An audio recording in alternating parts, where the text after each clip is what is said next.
মির্চি নিবেদন গল্প gold mine. গল্প গোল্ড মাইন। আমাকে ঘুমোতে দেবে? গাধার খাটুনি খেটে আমায় তোমাদের অন্ন জোগাতে হয়। রাত দুপুরে করা আমার ভাল লাগে না। বুঝেছো? বুঝেছো? বুঝতে পারছো কিছু? যা করেছি বেশ করেছি, বেশ করেছি, 1000 বার করব। বুঝতে পেরেছো? শরৎচন্দ্র আমার।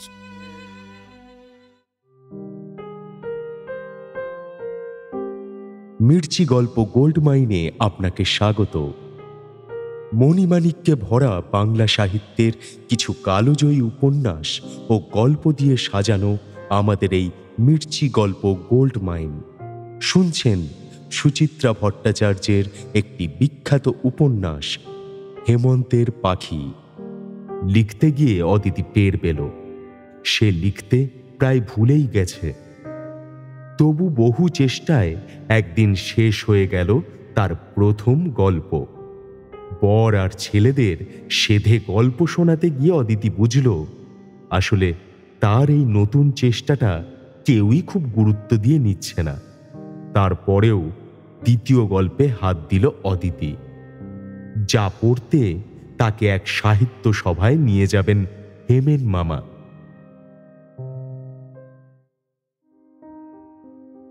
ট্যাক্সি মিলল সহজেই। হেমেন মামার পাশে বসে এক বুক আশা আর এক ছড়া গল্প ভ্যানিটি ব্যাগে ঢুকিয়ে অদিতি যাচ্ছে এক অজানা পথে। কেমন এই সাহিত্য সভা? আচ্ছা, কে কে আসবেন? সুনীল, প্রফুল্ল, দিব্যেন্দু, সমরেশ? না না, ওরা অনেক মহান, বড়। তাহলে নবীনেরা, সুচিত্রা, বাণী, সুকান্ত? এরকমই ভাবছিল অদিতি। হেমেন মামা উল্টো দিকের জানালা দিয়ে দেখছে চেনা শহর, যেন টুরিস্ট। আকাশে অল্প মেঘ করেছে, কালো করেছিল, তবে বৃষ্টি হয়নি। অস্তগামী সূর্য একটু ম্রিয়মান হলেও তার তাপ এখনো প্রবল। সিমেন্ট, পিচ, ইট, লোহার অরণ্য উত্তাপ বিকিরণ করে চলেছে। সন্ধে নামলে ঠান্ডা বাতাস উঠবে একটা, তবে তার এখনো সময় হয়নি। সাহিত্য সভায় পৌঁছে অদিতি বিস্মিত হল। সভা বলতে তার চোখে যে এক মহতী ছবি আঁকা ছিল, এ তো সেরকম কিছু নয়। চারু মার্কেটের পিছনে একটা পুরনো দোতলা বাড়ির একতলার বৈঠকখানা ঘরে ফরাস পাতা হয়েছে। জোনা 10-12 মানুষ ছড়িয়ে ছিটিয়ে বসে আছেন সেখানে, পরস্পরের সঙ্গে গল্পগুজব করছেন। কোনো নামী সাহিত্যিক তো নেই, বরং যারা বসে আছেন তাদের দেখে লেকের বয়স্ক আড্ডাবাজদের উপমাই মনে পড়ছে। প্রৌঢ়দের মাঝে 2টি মাত্র কম বয়সী ছেলে, তারা অবশ্য বসেনি, রীতিমতো ব্যস্ত মুখে মাঝে মাঝে ঘর বার করছে। হেমেন মামা বলেইছিল খুবই ছোট ব্যাপার, কিন্তু এই যে নিছকে ঘরোয়া আড্ডাখানা। হেমেন একে একে সকলের সঙ্গে অদিতির পরিচয় করিয়ে দিলেন। কেউ পেশায় শিক্ষক, কেউ অধ্যাপক, কেউ অবসরপ্রাপ্ত বিচারক, কেউ গ্রন্থাগারিক, একজন ওষুধের দোকানের মালিকও আছেন। এদের মধ্যে 2-3 জন অদিতির ফাটল গল্পটি পড়েছেন। আলাপের সময়ে সংক্ষিপ্ত প্রশংসাসূচক মন্তব্যও করলেন তারা। আরে দিদি ভাই, আপনি লিখেছেন ফাটল গল্পটা? আমি তো ভেবেছিলুম আপনার বয়স আরো খানিক বেশি, মানে জীবনের অভিজ্ঞতা। থামুন তো দত্তদা, আমি তো পড়ে ভেবেছিলাম অদিতি দিয়ে আরো কম বয়সী। ভেবেছিলাম এই মানে আরো নবীনা। এক বয়স্কা মহিলা, সম্ভবত এবারের কোনো গৃহিণী, হাত ধরে বসালেন অদিতিকে। তিনিও অদিতির গল্পটি পড়েছেন। বসুন ভাই, এইখানটায় বসুন আপনি। আমি অনিমাদি, এটি আমাদেরই বাড়ি। আমি আপনার গল্পটা পড়েছি। ও নমস্কার, কেমন লেগেছে আপনার? আসলে আমার প্রথম লেখা তো। ও মা, তাই? নতুন হাত বলে কিন্তু মনেই হয়নি আমার। হেমেন্দা জুহুরি, উনি আপনার মামা হন না? তা বাড়িতে কে কে আছে তোমার? এই রে, এই তোমাকে আমি তুমি বলবো, আমার চেয়ে তুমি ঢের ছোট। হ্যাঁ হ্যাঁ, নিশ্চয়ই। আমার বাড়িতে তো আমার স্বামী আর 2 ছেলে, তারাও বড় হয়ে যাচ্ছে। শাশুড়ি টাশুড়ি নেই? বাহ, ঝাড়া হাত পা। আমার সেখানেই যত জ্বালা। পরে বলছি। সুমিতা, রত্না আজ আসতে পারছে না, এলে তোমার একলা লাগতো না। ও, তারাও লেখেন বুঝি? সবাই কি আর লিখতে পারে? ওদের বলতে পারো গুণগ্রাহী পাঠক, পাঠিকা। একই স্কুলে পড়ায় দুজনে, মানিক জোড়। এখানে যতজন জড়ো হয়েছেন প্রায় সকলেই ওই রসগ্রাহী। ক্রমশ অদিতির জড়তা কেটে যাচ্ছিল। কৌতূহলী কানে শুনছিল চারিদিকের টুকরো টাকরা সংলাপ। হেমিন প্রৌঢ়দের মধ্যমণি হয়ে বসে আছেন। তিনি এখানে বেশ জনপ্রিয় বোঝাই যায়। অনেকের সঙ্গে নিজের পত্রিকা নিয়ে তিনি আলোচনা চালাচ্ছেন। মাঝে মাঝে কয়েকজন প্রখ্যাত লেখকের কথাও উঠে পড়ছে। বাংলা সাহিত্যের যে এখন বেশ বেহাল অবস্থা, সে সম্পর্কেও তর্ক চলছে জোর। নব্যপ্রজন্মের ছেলেমেয়েরা যে বাংলা পড়ে না, তাই নিয়েও অনেকের কপালে চিন্তার ভাঁজ। টিভির অপকারিতা সম্পর্কেও স্বরূপ অনেকে। অদিতি এক প্রান্তে বসে আছে, সামনে খানিকটা ফাঁকা জায়গা। প্রৌঢ় গ্রন্থাগারিকটি আড্ডা ছেড়ে সেখানে এসে বসলেন, হয়তো অদিতিকে একা দেখেই। কি আমাদের এই পরিবেশটা কেমন লাগছে? ভালোই তো। অন্য সবার থেকে এটা অনেক ঘরোয়া না? বাজারে সবজিওয়ালা নিজের কুমড়োর প্রশংসা করলে অদিতি যেভাবে হাসে, হুবহু সেই হাসিটাই হাসল। তা বটে, খুব হোমলি। আমাদের প্রেমতোষদা সেটাই চান। ওর মতে সভা হবে ঘরোয়া, আলোচনা হবে তীক্ষ্ণ, এতেই বেশ গল্পের আসরের মেজাজ আসে। আমাদের এখানে তাই কোনো রাগঢাক গুড়গুড় নেই, যার যা খুশি বলে ফেলতে পারে। প্রেমতোষ নামটা অদিতির পরিচিত, হেমেন মামার মুখেই শোনা। ভদ্রলোকের 90-এর ঘরে বয়স, এখনো নাকি যথেষ্ট শক্তপোক্ত। পেশায় কবিরাজ, এখনো 2 বেলা চেম্বারে বসেন। নেশা হলো এই সাহিত্য। নিজে লেখেন না, কিন্তু লেখার একজন প্রকৃত সমজদার। তিনি এ বাড়ির মালিক।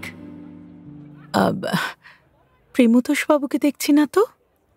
ওপরেই আছেন, এখনই এসে পড়বেন। স্ত্রীর অসুখটা খুব বেড়েছে, তাই নামতে একটু দেরি হচ্ছে। ও, কি হয়েছে? বহু কাল ধরেই ভুগছেন, প্রায় 3 বছর। ক্যান্সার। ক্যান্সার?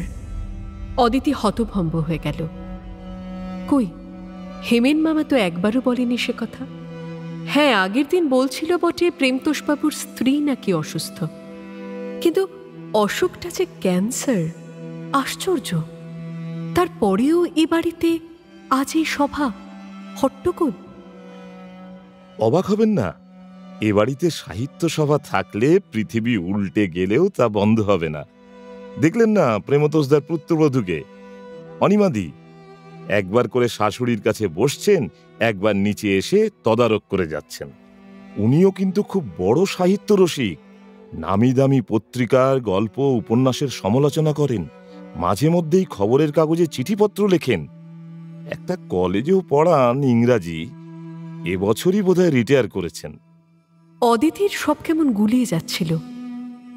এখানে উপস্থিত সবকটি মানুষকে তার যেন কেমন ভিন্ন প্রজাতির মনে হচ্ছে। কুণ্ঠিত স্বরে জিজ্ঞাসা করল, আপনিও কি লেখালেখি করেন? না না, আমি লিখি না। এখানে যারা রয়েছেন তারা বেশিরভাগই পাঠক মাত্র, সাহিত্যকে ভালোবাসেন। আমিও তাই। তবে এখানে অনেক লেখকও আসেন, মাঝে মাঝে বড় বড় লেখকদেরও আমন্ত্রণ জানাই আমরা। কেউ আসেন, কেউ আসেন না। কবে থেকে এখানে এই সাহিত্য সভা চলছে জানেন? হেমেন মামার কাছে শুনেছি এটা নাকি খুব পুরনো। পুরনো নয়, প্রাচীন বলুন। প্রায় 40 বছর বয়স হলো। প্রতি 2 মাসে একবার করে বসা হয়। আগে আগে কারা না এখানে এসেছেন। প্রেমেন্দ্র মিত্র, অচিন্ত কুমার সেনগুপ্ত, শৈলজানন্দ, তারাশঙ্কর, প্রমথনাথ বিশি, মাঝে বেশ কয়েকটা বছর প্রায় মরে এসেছিল।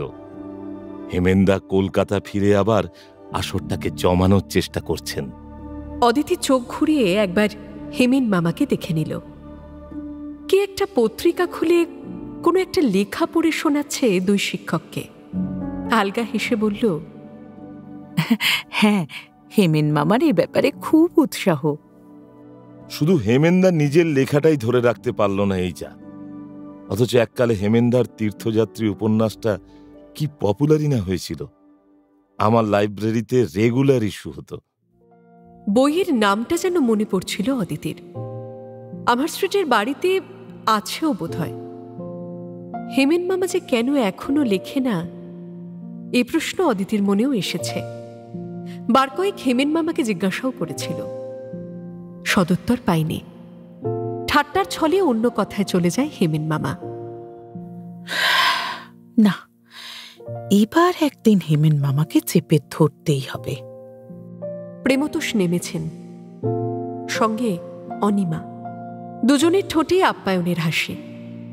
অদিতি টান টান হয়ে বসল।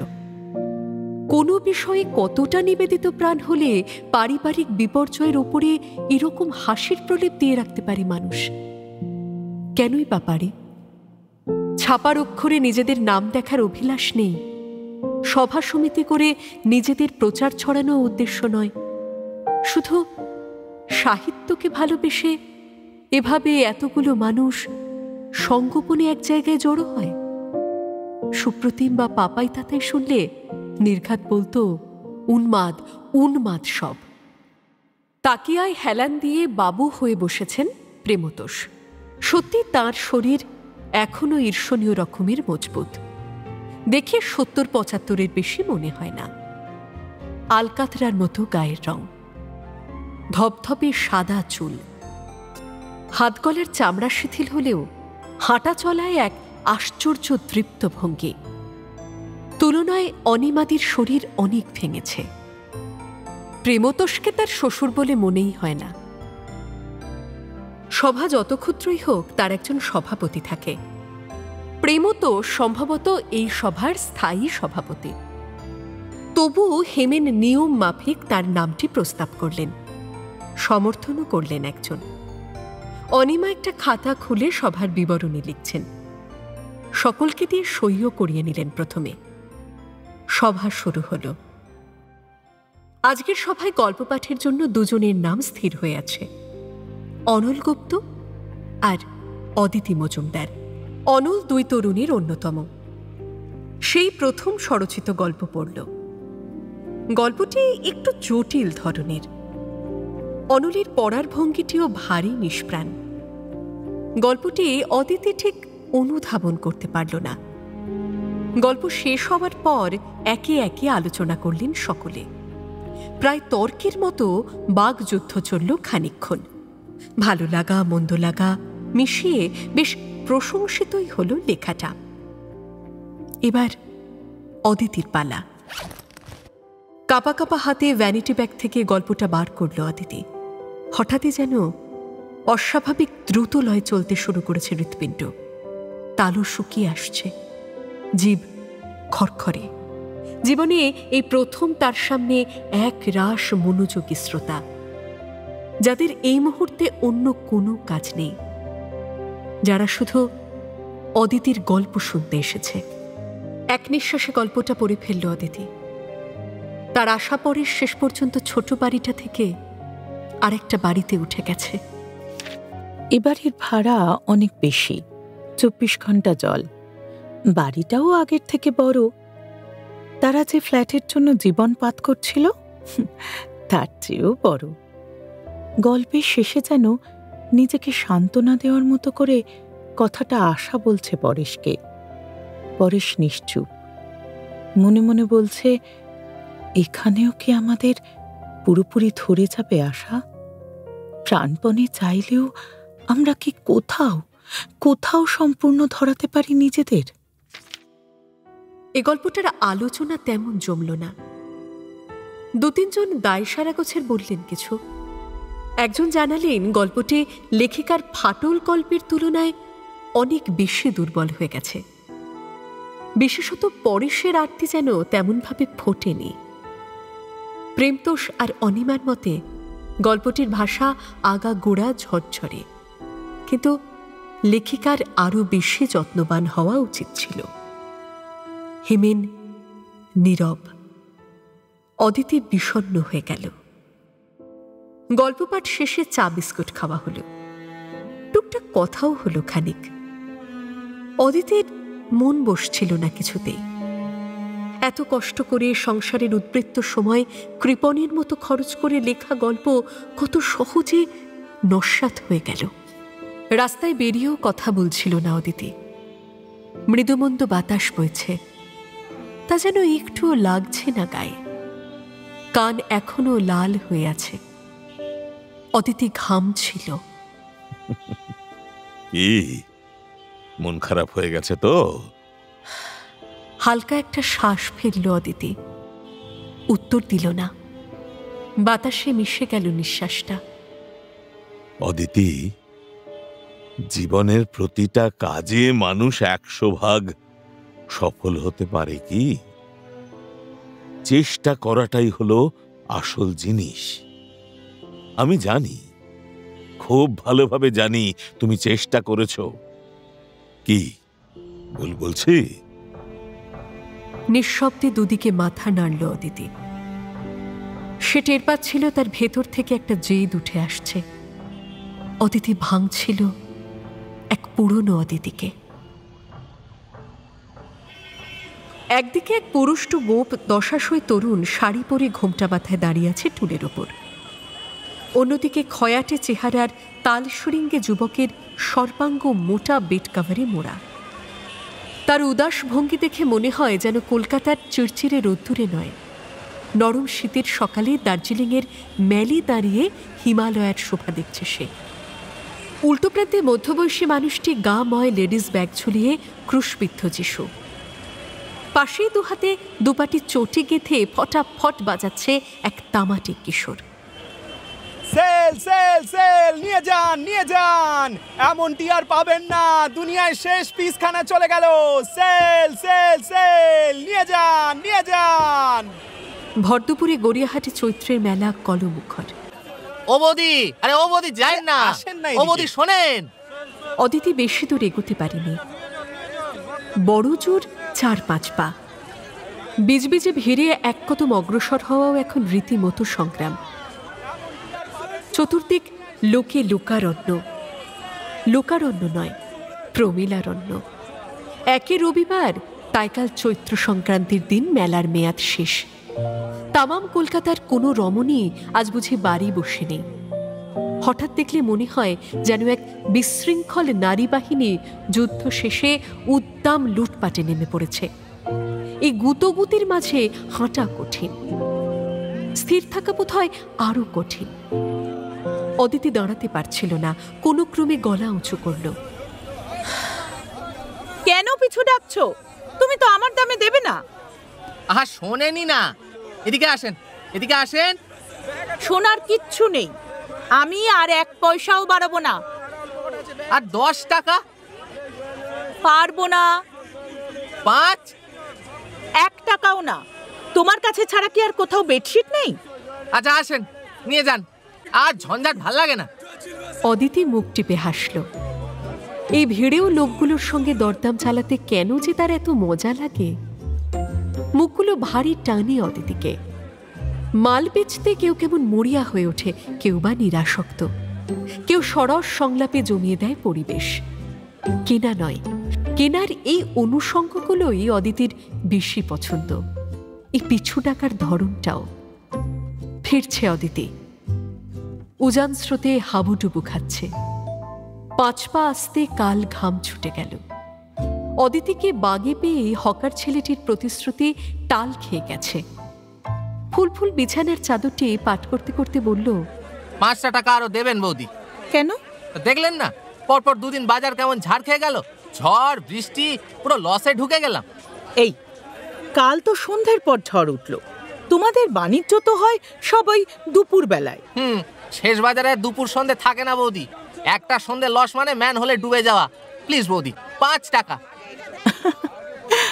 তুমি কিন্তু কথা ভাঙছো, এরকম করলে কিন্তু নেব না। সঙ্গে সঙ্গে এক হাত জিভ ঝুলে গেছে ছেলেটির, 2 হাতে কানের লতি চিপল। 5টা টাকা চেয়ে নিচ্ছি বৌদি, আপনি পুরাতন খরিদ্দার, আপনার থেকে কি বেশি নিতে পারি? মনে করেন গরিব দেওরে ভালোবেসে 5টা টাকা দিলেন।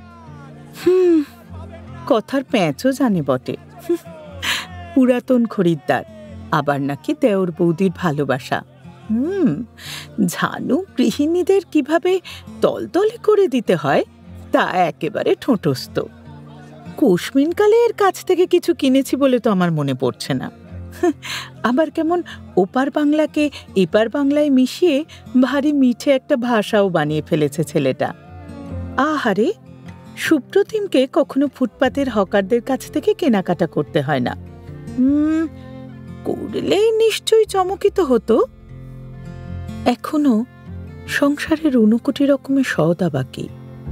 এই সেলের মরশুমেই তো বাপ ছেলেদের বৎসরকার ঘরোয়া পাজামা পাঞ্জাবি কেনা হয়, গেঞ্জি জাঙ্গিয়া আন্ডারওয়্যারও কেনা হয়। শুধুমাত্র নিজেদের শৌখিন প্যান্ট জামা ছাড়া আর কিচ্ছু সহজে কেনা পোষায় না ছেলেদের। গরমে পাতলা পাতলা পাঞ্জাবি পরে সুপ্রতিম, তার জন্য বেছে বেছে কয়েকটা নিমা পাঞ্জাবি কিনতে হবে। আবার কাজের লোকেরাও ফরমাইশ জারি করে দিয়েছে, পয়লা বৈশাখে দুজনেরই ছাপা শাড়ি চাই, পাতলা কিন্তু জেলজেলে নয়। ওহো, পিলো কভারও তো কেনা দরকার। আর কয়েকটা কফি মগ। নিজের জন্য কি 1-2 ছাপা শাড়ি কিনবো? যাকে সে সময় থাকলে দেখা যাবে। একদিনে এত বাজার করা কি মুখের কথা? প্রতি বছর এই কেনাকাটাই অন্তত 5 দিন ধরে করতো অদিতি। দিনে একটা জিনিস, বড়জোর 2, হেঁটে দেখে চক্কর মেরেই দিব্যি কেটে যেত কয়েকটা দুপুর। তখন ছিল অনন্ত সময়। এখন দুপুর এলেই অসংখ্য চরিত্র মাথার ভেতর হুটোপটি করতে থাকে, ভাষা দাও ভাষা দাও। তবু সংসার বলে তো একটা কথা আছে। আর আমি এতকাল পরে হঠাৎ সব ছেড়ে ছুড়ে কিচ্ছু না করলে এসব করবেই বা কে? এক হৃষ্টপুষ্ট মহিলা জোর তর্ক জুড়েছে দোকানদারের সঙ্গে। কি নিয়ে বিবাদ বোঝা যাচ্ছে না, তবে মহিলার হাত মুখ নেড়ে ঝগড়া করার ধরনটা ভারী মজার। এক হাত কোমরে, অন্য হাতের তর্জনী নাচছে দোকানদারের নাকের ওপর। তুমি ওভাবে আমার সঙ্গে কথা বলতে পারো না। তুমি আমাকে বাজে জিনিস নিতে বাধ্য করতে পারো না। তুমি আজ আমায় ফিরিয়ে দিতে পারো না। মুখটা দেখা যাচ্ছে না, কিন্তু ভঙ্গিমা যেন চেনা চেনা। 1000 বছরের উপর থেকে সিগন্যাল ভেসে আসছে, বিপ বিপ। ধরা পড়ছে মস্তিষ্কের র্যাডারে। অতলান্ত গহ্বর থেকে উঠে আসছে টাইম ক্যাপসুল। মুখটা খুলে গেল। স্কুলে কে যেন অবিকল এইভাবে ঝগড়া করত। অদিতি চেঁচিয়ে উঠল, এই সুজাতা! ডাক শুনে ঘাড় ঘুরেছে মহিলার। অদিতির চোখে চোখ রেখে তাকিয়ে আছে অপলক। বিস্ময়, সংশয়, আবিষ্কার। সহসা রাগ মুছে মহিলার মুখমণ্ডল ভরে গেল নিষ্পাপ খুশিতে। অদিতি না? অদিতি মাথা দোলালো। মুহূর্তের বিহ্বলতা কাটিয়ে সুজাতা হাত চেপে ধরেছে অদিতির। ইস, কত দিন পর দেখা হলো রে। মস্তিষ্কের ক্যালেন্ডার উল্টাচ্ছে অদিতি। অদিতি হাসল। কিশোরীর চপল হাসি নয়, কুয়াশা মাখা হেমন্তের হাসি। সুজাতাকে আপাত মস্তক জরিপ করতে করতে বলল, তোর চেহারাটা পাল্টেছে। একটু মুটিয়েছিস, চশমা নিয়েছিস, কিন্তু গলাটা যাবে কোথায়? আর ওই যে ঝামড়ে ঝামড়ে ঝগড়া করা। তুই আমাকে দেখলি কি করে? আর বলিস না, বলেছিল শাড়িতে দাগ থাকলে পাল্টে দেবে। দেখ না এখন। সেলের মাল বদল হয় না মাসিমা। 70 টাকা শাড়ি 7 দিন পরে নিন। পিংপিংয়ের দোকানদার এখনো টিটকিরি ছুটছে। ঠোঁট কামড়ে কয়েক সেকেন্ড ক্রূর চোখে ছেলেটার দিকে তাকিয়ে রইল সুজাতা। সম্ভবত দৃষ্টি দিয়ে খুন করার চেষ্টা করছিল। না পেরে অলস ঔদার্যে বলল, যাও যাও, ছেড়ে দিলাম। ভবিষ্যতে কারো সঙ্গে এরকম চিটিংবাজির চেষ্টা করো না। অদিতি এক দৃষ্টে দেখছিল সুজাতাকে। স্কুলের সেই শ্যামলা ছিপছিপে লম্বাটে মুখ মেয়েটা এখন থপথপে গিন্নি। চুল কমে কপালে চড়া পড়েছে, জুলপির কাছে ঝুড়ো চুলে চিকচিক রূপলি আভা, চশমার নিচে চোখের কোল ফোলা ফোলা, গলায় 2-3টে স্পষ্ট বৃত্তাকার ভাঁজ। 28 বছর সময় অদিতিকেও কি এতটা পাল্টে দিয়েছে? আয়নায় প্রতিনিয়ত যে মুখ দেখে অদিতি, সে মুখের তো বড় একটা বদল হয় না? কিংবা হয় নিঃসারী? এই পরিবর্তন এত ধীর যে নিজের প্রতিবিম্ব তাকে চোখে আঙুল দিয়ে দেখাতে পারে না। অদিতির চোখে নিকটজন এবং নিকটজনের চোখে অদিতি, দুটোই এমন নিত্যদিনের ছাঁচে ঢালা যে সময়ের প্রবাহ এখানে প্রায় স্থবির। সর্বক্ষণই মনে হয় এই আমি তো সেই আমি। 15 যাচ্ছিলাম, 25-এও তাই, 45-এও। 30 বছর দর্পণে নিজেকে না দেখে সহসা যদি কেউ আপন চেহারা বিম্বিত হতে দেখে, তবে কি সুজাতাকে দেখারই অনুভূতি হয়? কে জানে। সুজাতা বুঝে অদিতির মনের কথাটা ধরে ফেলেছে। চটাস করে অদিতির কাঁধে চাপড় মেরে বলল, তোর কিন্তু খুব একটা চেঞ্জ হয়নি, একটু শুধু। রহস্যটা কি রে? কিচ্ছু রহস্য নেই রে। সংসার করছি, খাটাখাটুনি করছি, ছেলেদের পেছনে ছুটে বেড়াতে বেড়াতে আর মোটা হওয়ার সময় পেলাম কই? ছোটাছুটি আমি বা কি কম করি রে? একসঙ্গে অফিস, সংসার, ছেলে মেয়ে বড় করা, বরের মন জোগানো। ওমা, তুই চাকরি করছিস? কোথায় রে? রেলে, ফেয়ারলি প্লেসে। তুই? জেলে, হাজব্যান্ডস প্লেসে, আজীবন সশ্রম কারাদণ্ডে দণ্ডিত গৃহবধূ। বয়স ভুলে দুই বন্ধু হেসে উঠল খিলখিল করে।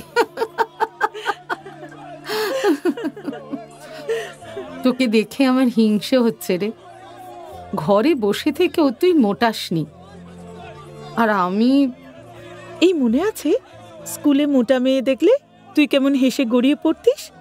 আরে বি সেকশনে ওই যে কাজল বলে একটা মেয়ে ছিল না, তাকে তুই কুমড়ো পটাশ বলে খেপাতিস, মনে আছে? যা, আমি অত মোটা হইনি। এই জানিস, সেই কাজল এখন কি রোগা হয়ে গেছে। গত বছর এক্সপোতে দেখা হলো, কেমন শুকনো চেহারা, কণ্ঠা বেরিয়ে গেছে। কাজলের পর মারা গেছে না স্ট্রোকে? হ্যাঁ রে, কি স্যাড। আচ্ছা, দীপ্তিকে মনে আছে তোর? চৈত্র মেলায় দুই বান্ধবী কথা বলে চলেছে কলকল। অতীতকে ছুঁয়ে নিচ্ছে, বর্তমানকে উগড়ে দিচ্ছে। 3 মিনিটে পরস্পরের ঠিকুজি কুষ্ঠি জানা শেষ। অদিতি কবে ফ্ল্যাট কিনল, সুজাতা কবে বাড়ি করেছে কসবায়, সুজাতার টাবলো ইঞ্জিনিয়ারিংয়ে কোন ইয়ার, মুনিয়ার সামনের বার উচ্চ মাধ্যমিক দেবে, সুপ্রতিম মাসে কদিন ট্যুরে যায়, কদিন বাড়ি থাকে, সুজাতার বর ব্যাংকের কোন শাখা থেকে কোন শাখায় বদলি হয়েছে, ব্যাংক ইউনিয়নের পান্ডা বলে কত তার হাঁকডাক, পাপাই তাতাই কি কি ভালোবাসে না, টাবলো মুনিয়া কি দেখলে নাক সিটকোয়, সব খবরই দেওয়া নেওয়া হয়ে গেল। তবু যেন কথা ফুরোয় না। আরও কথা আছে, আরও কথা। কালকের বৃষ্টি বেশ মুষলধারেই হয়েছিল, প্রায় ঘন্টা 1.5। রাস্তায় এখনো প্যাচ প্যাচে কাদা। বৃষ্টির পর রোদ্দুরেরও আজ খুব মেজাজ। পশ্চিম আকাশে পৌঁছেও গলগল তাপ ছড়াচ্ছে সূর্য, গা হাত পায়ে জ্বালা ধরে যায়। ছোট্ট রেস্টুরেন্টের আরও ছোট্ট ঘেরা টোপে মুখোমুখি বসেছে দুই বান্ধবী। মাঝখানে নুন গোলমরিচ। নুনের কৌটো হাতে নিয়ে নাড়াচাড়া করছে অদিতি, গোলমরিচের কৌটোয় আঙুল বোলাচ্ছে সুজাতা। এই মানসীর কোনো খবর জানিস? না, বহুকাল দেখা হয় না। সেই যখন এনআরএসে ডাক্তারি পড়ছিল, তখন একবার শিয়ালদায় দেখা হয়েছিল। বোধহয় তখন ইন্টার্ন। স্বাগতা বলছিল মেডিকেলেরই কোন ব্যাচমেটকে বিয়ে করেছে। স্বাগতার সঙ্গে দেখা হয় মাঝে মধ্যে, 9 মাসে 6 মাসে। বিশাল চাকরি করছে রিজার্ভ ব্যাংকে। ওর লাকটা খুব ভালো। পরীক্ষা দিয়ে ঢুকেছিল, প্রমোশন পেয়ে পেয়ে অনেক উঠে গেছে। লাক কেন বলছিস রে? স্বাগতাই তো আমাদের মধ্যে লেখাপড়ায় সব থেকে ব্রিলিয়ান্ট ছিল। অঙ্কে কখনো 9-এর ঘরের নিচে পাইনি, মনে আছে তোর? তুই বা কি কম ছিলি রে? বাংলা ইংরাজিতে স্বাগতা কোনোদিন তোকে ছুঁতে পেরেছে? কি সুন্দর গল্প লিখতিস, কবিতা লিখতিস। অদিতির বুকটা হঠাৎ টনটন করে উঠল। সে কবে কি পারত 28 বছর পরেও মনে করে রেখেছে বন্ধু। অথচ সে নিজেই ভুলে গিয়েছিল কথাটাকে। ভুলে গিয়েছিল নাকি ভুলেছিল? পলকের জন্য অদিতির ইচ্ছে হলো সুজাতাকে বলে ফেলে আবার সে শুরু করেছে গল্প লেখা। পর মুহূর্তে মত বদলাল। বাড়ির লোকেদের তরল ঔদাসীন্য তাও অত গায়ে লাগে না, কিন্তু চাকুরে সুজাতা যদি গৃহবধূ বান্ধবীর এই চেষ্টাকে ভালোই তো মন্দ কি গোছের বাহবা দেয়, সেটা অদিতির সহ্য হবে না। নিঃশ্বাস চেপে প্রসঙ্গ ঘোরালো অদিতি। হাসতে হাসতে বলল, তুইও তো কি ভালো তর্ক করতিস। আমরা সবাই বলতাম যে সুজাতা বড় হয়ে উকিল না হয়ে যাবেই না। উমা, জানিস না, আমি তো উকিলই হয়েছিলাম। ল পাশ করলাম, হাইকোর্টে প্র্যাকটিস শুরু করলাম। গলায় সাদা বো বেঁধে, ফুল হাতা ব্লাউজ পরে, কালো গাউন চাপিয়ে। চাকরি করছিস বললি যে? উচ্ছ্বাস মরে গিয়ে সুজাতা চকিতে মেঘলা বিকেলের মতো ম্লান।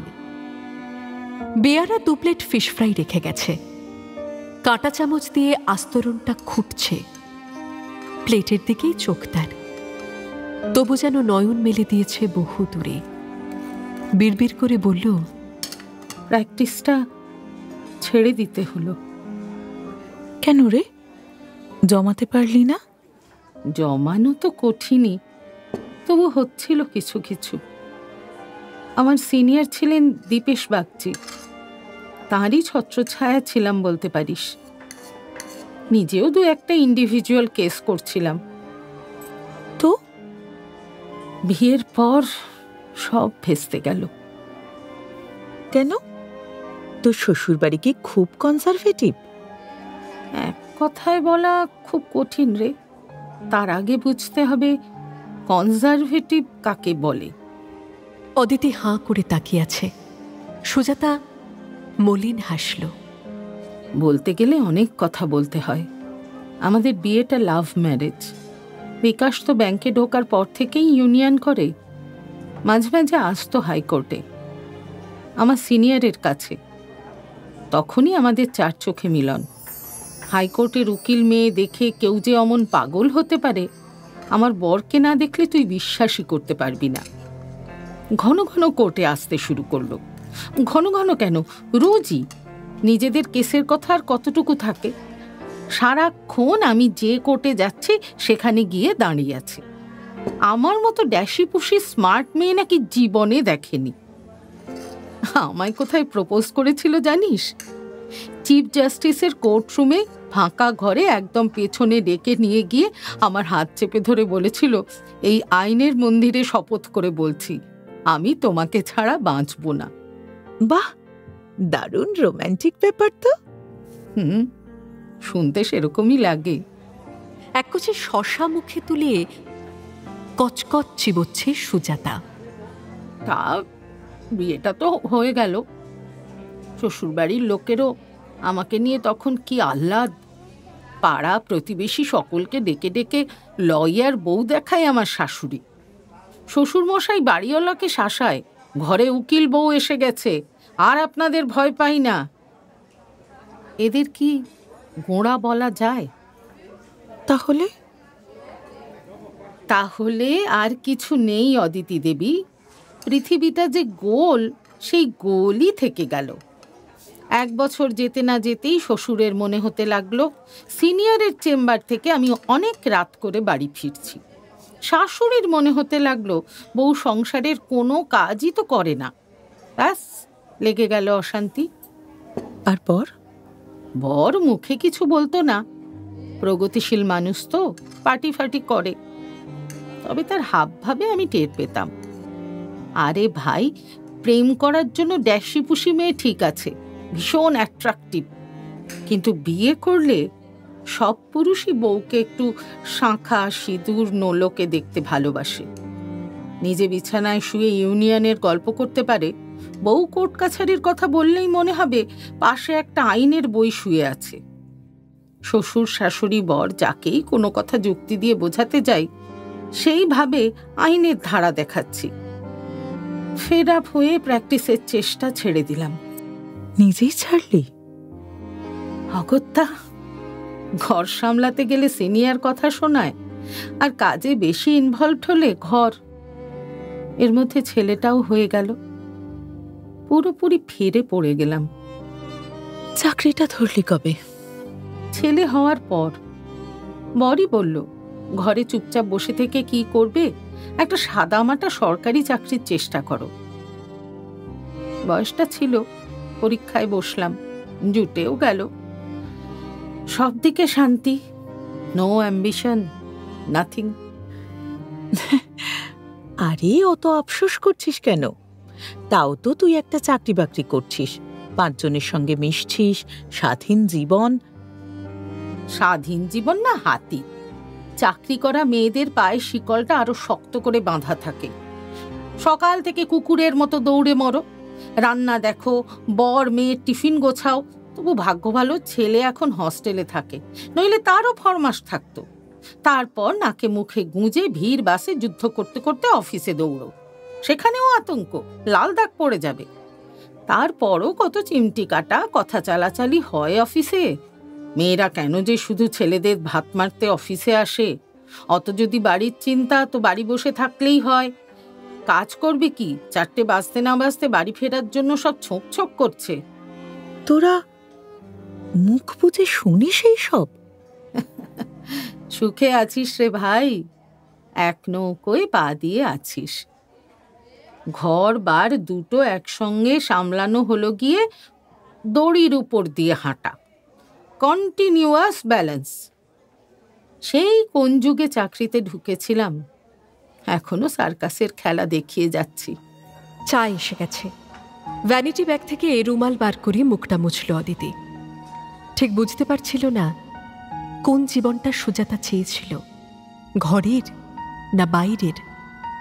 হালকাভাবে বলল, এত কষ্ট করে এখন আর চাকরি করার দরকার কি? ছেড়ে দিলেই পারিস। ওরে বাস, কি বললি রে? সংসারে আমার মাইনেটাও তো লাগে। ওটা চলে গেলে আমার কর্তার বাজেট ফেল মেরে যাবে না? তাহলে তো তোর বরেরও সংসারের দায়িত্ব কিছু নেওয়া উচিত। একা একাই যদি বাড়ির চিন্তা তোকে করতে হয়, তাহলে তো অফিসে কথা শুনতে হয়। এই কথাটাও তো তার চিন্তা করা দরকার। ভাবে বই কি, মনে মনে ভাবে।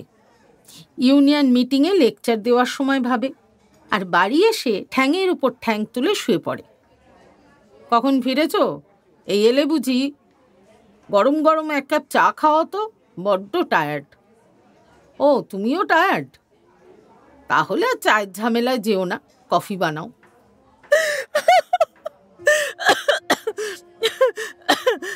এই যে দেখছি আমার বরের কার্বন কপি রে। সে তো হবেই, বর তো দুনিয়ায় একটাই থাকে, মানে একটা ছাঁচ। এই একটা বর থেকেই জেরক্স হয়ে হয়ে লাখে লাখে কোটিতে কোটিতে বর বেরোতে থাকে। কেউ অদিতির বর, কেউ সুজাতার, কেউ মানসীর, কেউ স্বাগতার। এ ভাই বিশ্বজনীন সিস্টেম। আমেরিকাতেও আছে, চীন জাপানেও আছে, ফ্রান্স জার্মানিতেও আছে। যা, তুই আবার বাড়াচ্ছিস। এই তো আমাদের নিচের ফ্ল্যাটের ভদ্রলোক তো দেখি তার স্ত্রীকে খুব সাহায্য করেন। যেদিন কাজের লোক আসে না, বউয়ের কুটনো কুটে দেন, ঘর ছাড়েন, এমনকি বাসনও পর্যন্ত মাজেন।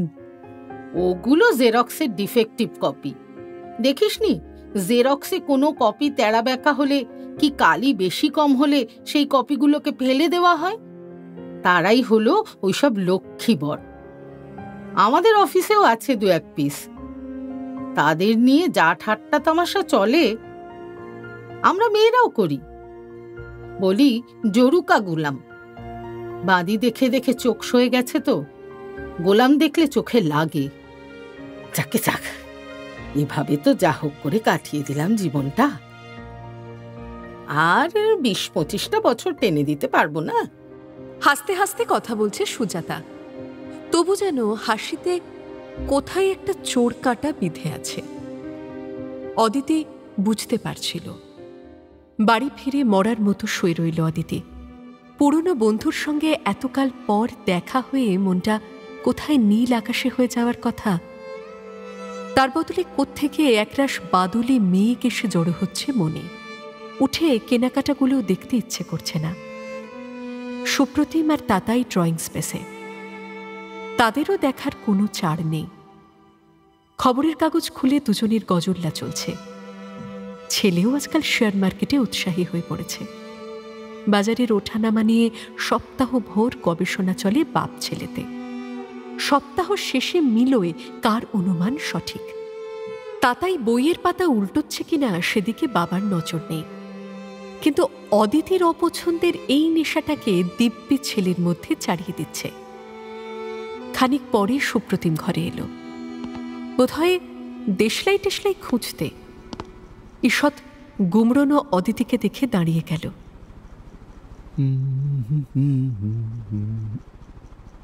হলো কি তোমার? এসেই শুয়ে পড়েছো কেন? আড়াআড়ি ভাবে হাতে চোখ চাপা দিল অদিতি। চিত হলো। এমনি। শরীর খারাপ লাগছে? না। মাথা ধরেছে? যা রোদ্দুর ছিল আজকে। তাতে তোমার কি এসে যায়? তুমি তো আর ছাতা নিয়ে আমার সঙ্গে যাওনি। আমি গেলে প্রাণ ভরে চষতে পারতে। চষই বটে, হাল চষা। তবে গরু লাঙল জমি 3টেই আমি। এই যা, ডাইনিং টেবিলে ফিশ ফ্রাইয়ের প্যাকেট রাখা আছে, গরম থাকতে থাকতে খেয়ে নাও। আর শোনো, যাবার সময় আলোটা নিভিয়ে দিয়ে যেও।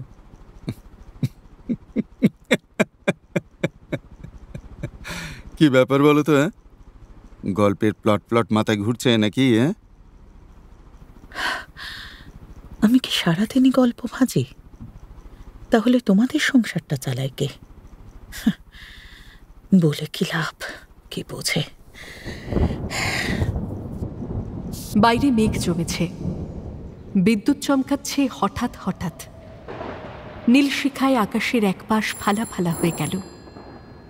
ঝড় উঠছে বোধ হয়। মা, তোমার ফোন। অদিতি স্নানে ঢুকেছিল। কি তাপ, কি তাপ! বৈশাখ মাসটা এবার পুরো জ্বালিয়ে পুড়িয়ে দিল। সন্ধেবেলার দিকে এ সময় একবার গা মাথায় জল না ঢাললে শরীর কেমন অস্থির অস্থির করে। শাওয়ার বন্ধ করে সাড়া দিল অদিতি। কার ফোন? শর্মিলা কাকিমার। কে? অদিতি একটু অবাকই হলো। হঠাৎ শর্মিলা তাকে ফোন করছে কেন? শর্মিলা তো ইদানিং অদিতিদের কারো সঙ্গে যোগাযোগ রাখে না। এক্ষুনি বেরোবে না পরে করতে বলবো? না, ধরতে বল, আসছি। অদিতি গা মুছল না। ভেজা গায়ে শাড়ি ব্লাউজ চড়িয়ে নিল। যতক্ষণ গায়ে জলটা থাকে ততক্ষণই আরাম।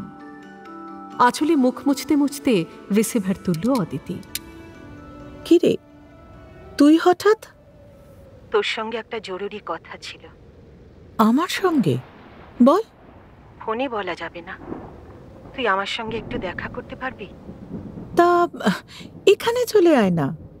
তোর ওখানে?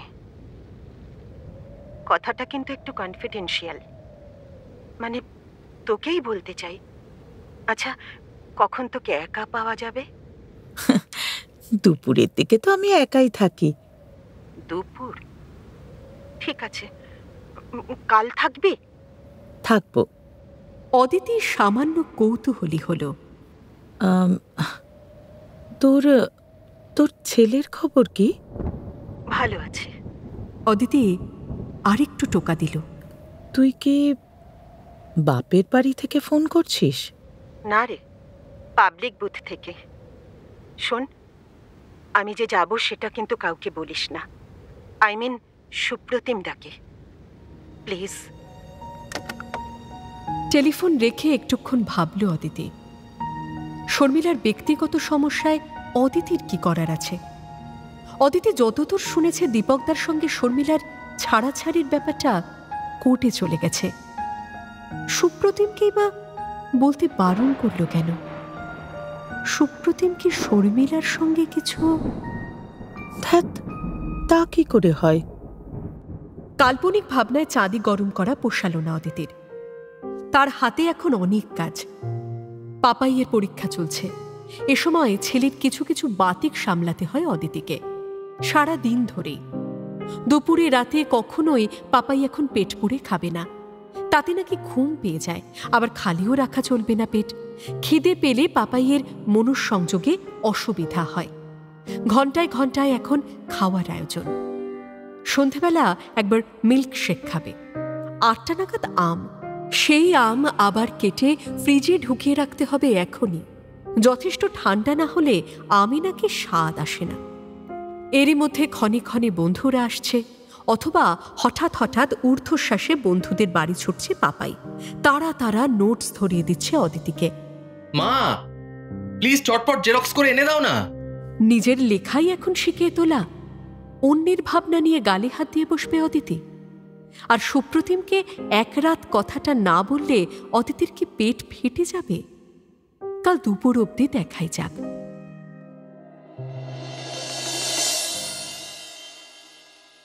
পরদিন দুপুরে ফুটি ফাটা রোদ মাথায় করে এলো শর্মিলা।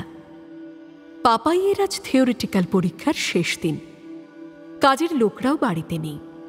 ফ্ল্যাট আক্ষরিক অর্থেই শুনশান। শর্মিলা তবুও অস্বস্তি ভরা চোখে দেখছে চারদিক। প্রচণ্ড উত্তাপে মুখ থমথমে লাল, দরদর করে ঘামছে। ভূমিকা না করেই আসার উদ্দেশ্যটা জানিয়ে দিল। সুপ্রতিম নাকি দীপককে নিয়ে শর্মিলার বাপের বাড়ি গিয়েছিল। শর্মিলার অনুপস্থিতিতে শর্মিলার বাবা মাকে ভয় দেখিয়ে এসেছে। শর্মিলা যদি ছেলের হেফাজতের দাবি ছেড়ে না দেয়, তাহলে কোর্টে শর্মিলাকে ব্যভিচারিণী প্রমাণ করার জন্য সর্বশক্তি নিয়োগ করবে দীপক। শুধু এটুকুই নয়, টিনটিনের স্কুলেও নাকি বারদুয়েক হানা মেরেছে দীপক আর সুপ্রতিম। স্কুলের প্রিন্সিপালের কাছে শর্মিলার নামে প্রচুর উৎসাহ রচনা করেছে। একদিন নাকি টিনটিনকে জোর করে স্কুল থেকে তুলে আনতে চেয়েছিল। দীপক অতি হীন চরিত্রের মানুষ। সে যে এরকম কিছু একটা করবে সেটা নাকি আন্দাজ করে আগাম থানায় খবর দিয়ে রেখেছে শর্মিলা। তার অভিযোগ এর মধ্যে সুপ্রতিম কেন? সবটুকু শুনিয়ে অদিতি নিথর বসে রইল কিছুক্ষণ। অবাক কাণ্ড, সুপ্রতিম তাকে কিছুই বলেনি। সুপ্রতিমের মতো মানুষ এই ধরনের ছেলে মানুষই কাণ্ড করেছে, তাও এই বয়সে। যখন প্রায় বানপ্রস্থে যাওয়ার সময় এই মধ্যবয়সে সুপ্রতিমকে প্রায় এক ভাড়াটে গুন্ডার অপবাদ দিচ্ছে একটা বাইরের মেয়ে। অদিতিকে বসে হজম করতে হচ্ছে। ছি! আমাকে সব না বলে তুই ডাইরেক্ট সুপ্রতিমের সঙ্গে কেন কথা বলছিস না? শর্মিলা সোফায় হেলান দিয়েছে, হাঁপাচ্ছে অল্প অল্প। দুদিকে মাথা নেড়ে বলল, ভরসা হয়নি। দীপকের সঙ্গে সুপ্রতিমদার এত ভাব, ভাবলাম তোকে আগে বলি। তুই তো মেয়ে, তুই নিশ্চয়ই আমার অবস্থাটা ফিল করতে পারবি। তুই একটু বস। কিরে, অফিস যাসনি আজ? না, বাড়ি থেকেই আসছি। খুব হাঁপাচ্ছিস, দাঁড়া একটু শরবত করে আনি। 2-1 চুমুক দিয়ে গ্লাস নামিয়ে রাখল শর্মিলা। সেন্টার টেবিলে দৃষ্টি স্থির। তো শুনতে খুব খারাপ লাগলো, তাই না রে? খারাপ লাগা, অভিমান, ক্রোধ, অপমানবোধ, ঠিক কি অনুভূতি যে হচ্ছে অদিতি নিজেই জানে না। প্রাণপণে গলা স্বাভাবিক রেখে বলল, দেখ, আমার বর কতটা ইনভলভ আমি জানি না, তবে ও যদি কিছু করে থাকে ঠিক কাজ করেনি। আচ্ছা, তুই আমাকে একটা কথা বলতো, দীপক দাই বা তোর উপর এত হিংস্র হয়ে উঠল কেন, তাও বিয়ের 20 বছর পর? স্বামী স্ত্রীর সম্পর্ক ঠিক কেমন তা কি বাইরে থেকে বোঝা যায় রে? বিশেষ করে আমাদের মতন ভদ্র বাড়িতে। শর্মিলা নিজের নিঃশ্বাসে নিজে কেঁপে উঠল। ও তো আজ থেকে এরকম নয়, বরাবরই। তাহলে তাহলে তুই আগেই ডিভোর্স করিসনি কেন? আমরা মেয়েরা কি চট করে সংসার ভাঙতে পারি? না ভাঙতে চাই। সব সময় ভাবি ফাঁক ফোকরগুলো রিপো করে করে চালিয়ে নেব। বিয়ের পরে বাচ্চা হতে দেরি হচ্ছিল, তখন কি যাচ্ছে তাই না করেছে। তুমি ইচ্ছে করে বাচ্চা চাও না, তোমার খুব রূপের অহংকার। জানিস, একদিন আমাকে গিলাস ছুঁড়ে মেরেছিল, একটুর জন্য চোখটা বেঁচে গেছে। একবার তুল কালাম করে তারপরই এমন কান্নাকাটি শুরু করে দিত। বিয়ের 8 বছর পর যখন টিম টিম পেটে এলো, ভাবলাম এবার অন্তত ঠান্ডা হবে। তখন শুরু হলো সন্দেহ, ও বাচ্চা আমার নয়। কেন এরকম সন্দেহ এলো কেন? সন্দেহের কি কারণ লাগে রে? এমনি এমনি সন্দেহ হলো? নিশ্চয়ই কিছু একটা আগে হয়েছিল যাতে দীপক তার বিশ্বাস ভেঙে গিয়েছিল। শর্মিলা আহত হল না। তার সুন্দর ডিম্বাকৃতি মুখে লালচে আভা ফুটেও মিলিয়ে গেল। হাসল, বড় শীর্ণ হাসি। শান্তভাবে বলল, দেখ অদিতি, বিশ্বাস, বিশ্বাস ভাঙা, সন্দেহ, এসব বড় আজব শব্দ রে। সবই মানুষের মন গড়া, কিন্তু রকম ফের তো আছে। মানুষ, গাছপালা, পশু পাখি, জীবজন্তু, এদের মতো বিশ্বাসেরও তো একটা শরীর থাকে, আমাদেরই তৈরি করা। তবু আছে, তার লয় ক্ষয় আছে, ভাঙনও আছে, মৃত্যুও আছে। কিন্তু সন্দেহ হলো অশরীরী, ধোঁয়ার মতো, কুয়াশার মতো। এ এমন ধোঁয়া যা চোখে দেখা যায় না, অথচ চোখের মনিতে লেগে থাকে। ওই ধোঁয়া চোখে তাকালে সব কিছু আবছা। একে মারা যায় না, কাটা যায় না, উপড়ানো যায় না। বুঝতে পারছিস আমি কি বলতে চাইছি? সন্দেহের জন্য কোনো উপকরণ লাগে না রে। আমাদেরই দুর্বলতার ছিদ্র দিয়ে সন্দেহ মনের ভেতরে ঢুকে পড়ে। চারপাশের জগৎ থেকে উপকরণ খুঁজে নিয়ে আমরা সেটাকে মেলাতে চাই। একটা না মিললে আরেকটা উপকরণ খুঁজি, সেটা না মিললে আরেকটা। দীপক তো আমাকে বিশ্বাসই করেনি। বিশ্বাস ভাঙার প্রশ্ন আসে কোত্থেকে?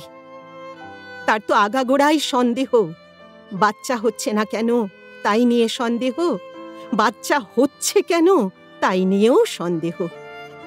আমি অফিস থেকে তাড়াতাড়ি ফিরলে সন্দেহ, দেরিতে ফিরলে সন্দেহ। ভাবতে পারিস, আমার এখন বয়স হয়ে গেছে, একটা 12 বছরের ছেলের মা। আমাকে একটা বাচ্চা 28-30 বছরের ছেলের সঙ্গে সন্দেহ করে। ছেলেটার দিদি মরে গেছে, আমাকে দিদি দিদি করে। অথচ দেখ, ধীরাদিকে জড়িয়ে অনেকে তো ওর সম্পর্কে অনেক কথা বলে। বলে তো, আমি কান দিইনি তো, এখনো দিই না। কেন দেব বল? আমার স্থির বিশ্বাস, দীপক পৃথিবীতে নিজেকে ছাড়া আর কাউকে ভালোবাসতে পারে না। ওই মানুষ করবে অ্যাফেয়ার, তাহলে আমার ধীরাদির ওপরে করুণা হবে। শান্ত মুখে শুরু করেও উত্তেজিত হয়ে গেছে শর্মিলা। টেবিল থেকে গ্লাস তুলে এক ঢোকে পুরো শরবতটা খেয়ে নিল। শরীর ছেড়ে দিয়েছে সোফায়, চোখ বুজেছে। সব বুঝলাম, তবু বলছি রে তোকে। আচ্ছা, টিনটিনকে নিয়ে টানাটানিটা কি না করলেই নয়? না, কোনো মতেই না রে। দীপকের শাস্তি পাওয়াটা দরকার। এখন ছেলে ছেলে করে কাঁদছে, অথচ একদিন এই ছেলেকেই দীপক।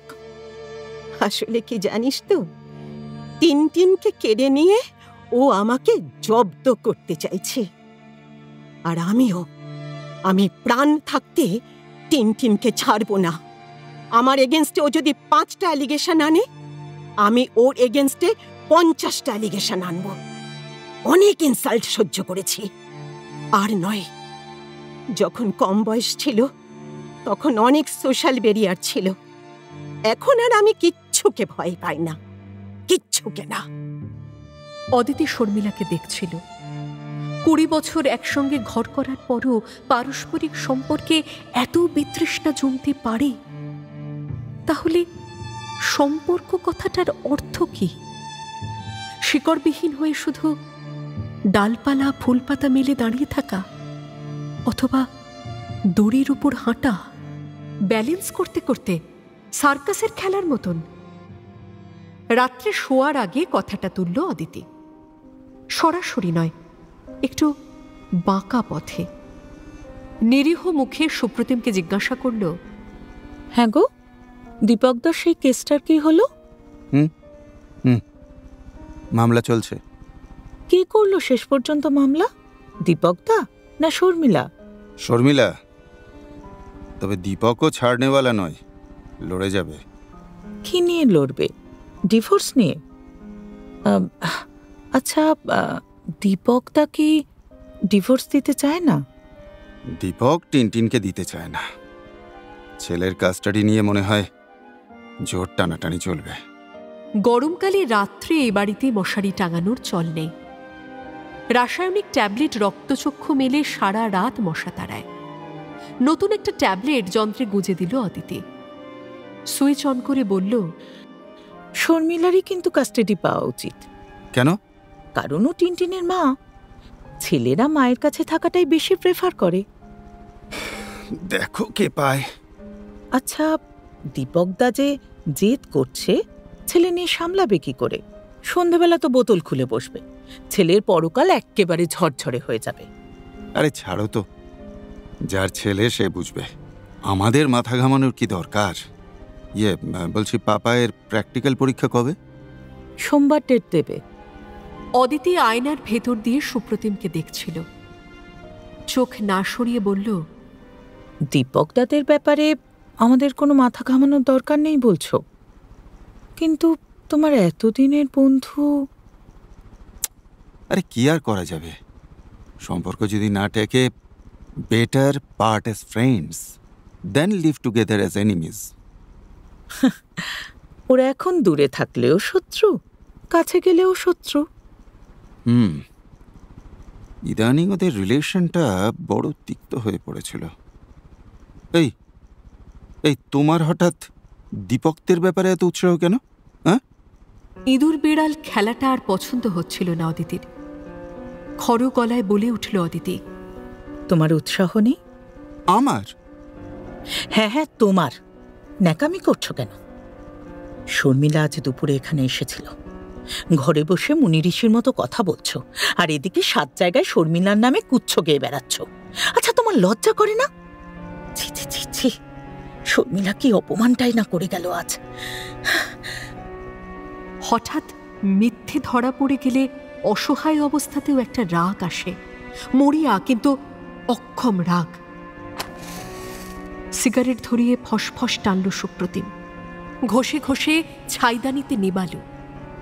শর্মিলা এসেছিল, তুমি এতক্ষণ বলনি কেন? তুমিও তো বলনি। তুমি শর্মিলার বাড়িতে গিয়েছিলে, টিনটিনের স্কুলে গিয়েছিলে। একটা 50 বছরের লোক ছেলে মানুষই করে বেড়াচ্ছ। বাজে কথা বলো না।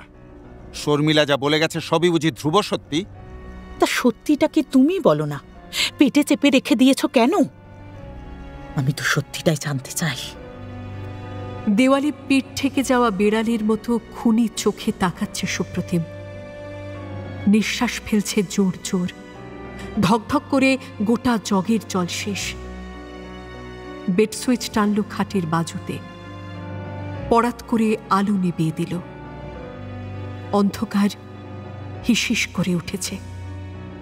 যা করেছি ঠিক করেছি, যা ভালো বুঝেছি তাই করেছি। তোমার কাছে আমায় কৈফিয়ত দিতে হবে নাকি? ফটাস করে আলো জ্বালিয়ে দিল অদিতি। ঘর অন্ধকার করছো কেন? মুখ দেখাতে লজ্জা করছে? আমাকে ঘুমোতে দেবে? গাধার খাটুনি খেটে আমায় তোমাদের অন্ন জোগাতে হয়। রাত দুপুরে করা আমার ভাল লাগে না। বুঝেছো? বুঝেছো? বুঝতে পারছো কিছু? যা করেছি বেশ করেছি, বেশ করেছি, 1000 বার করব। বুঝতে পেরেছ? শরৎচন্দ্র আমার। অদিতি ঝুম হয়ে গেল। ঝুম না, নিঝুম।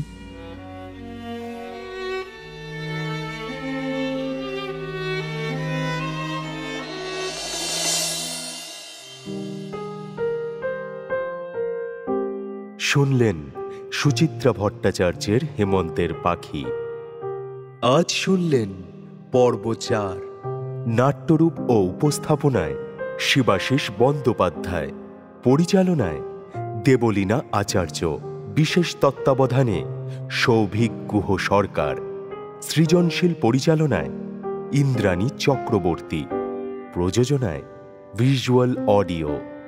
ভাষ্যপাঠে পিয়ালি পাঠক, অদিতি গার্গী হর চট্টোপাধ্যায়, অনিমা শ্রাবণী মুখার্জি, গ্রন্থগারিক জয় মুখার্জি, সুজাতা কেয়া মুখার্জি, সুপ্রতিম সুদীপ্ত ঘোষ, পাপাই সায়ন্তন ঘোষ, হেমেন রূপন দাশগুপ্ত, শর্মিলা আলপনা শর্মা এবং অন্যান্য শিল্পীরা।